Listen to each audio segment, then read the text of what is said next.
Hi, Gary here. You ever seen those movies with those creepy clowns that are in chairs, under beds, and everything else? I mean, it just really scares you. You know, I kind of get the feeling we feel that way about identity theft. Somebody getting our identity and wreaking havoc in our lives. You know, but I just saw a really great video clip by a guy named Frank Abagnale. You might recognize that name. He's the subject of the film Catch Me If You Can. This was back in 2002 where Leonardo DiCaprio played him. And you may know the second part of the story, the redemptive side of it, and that was he spent the last 41 years working for the FBI. But in particular, he's the subject matter expert for the last 20 years on cybersecurity. So this video we're going to have attached for you here, if you look at the section between 3730 and 4730, it will cover everything you want to know very succinctly and clearly about identity theft and monitoring and so forth. But I'm going to give you the short version if you want to keep watching this video. So number one, let's take the mystery out of hacking and everything else. What Frank says is this, that most corporations that control our data, where the mistakes happen, where our data gets out, is somebody didn't do what they were supposed to do. Either some part of security or something proactively they were supposed to do, and that's how it gets out. It's not a bunch of creepy hackers out there, these clowns, trying to get your stuff. It really comes from data breaches that are get thrown out on the internet. But what's important about this is it won't necessarily happen right away. So if you had one happen, a data breach, within the last 6 months, someone, the crooks, may not be going after your stuff for a year, 2, 3, 4, 5 years. So that's really important to know. So what do? Number one, freeze your credit. It's really easy.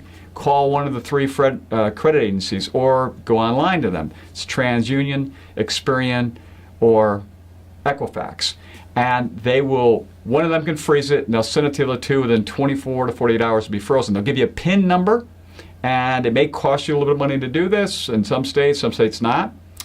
And that way, nobody can apply for credit in your name. That's step one. Step 2 is having monitoring. Now, you can monitor it free or pay for a service. You can also go right now to annualcreditreport.com, and you can get your report from all 3 of these credit agencies.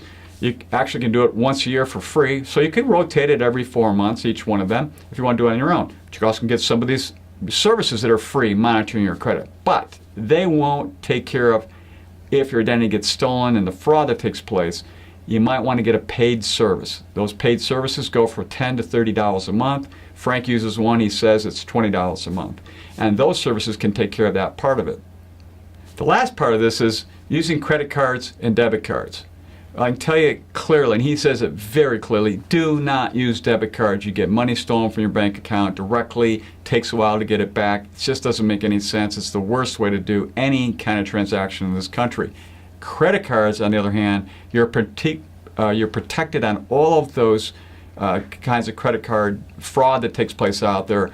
Unlimited. Doesn't matter how much money. So you don't have to be worried about it. You constantly have insurance there. So if you're going to be making sure, you want to make sure your credit is solid, nobody steals your identity, freeze your credit, use credit cards, get a monitoring service that's paid for or free, and you'll be well on your way to making sure you're safe from all those clowns trying to get your identity theft. So until next time, enjoy.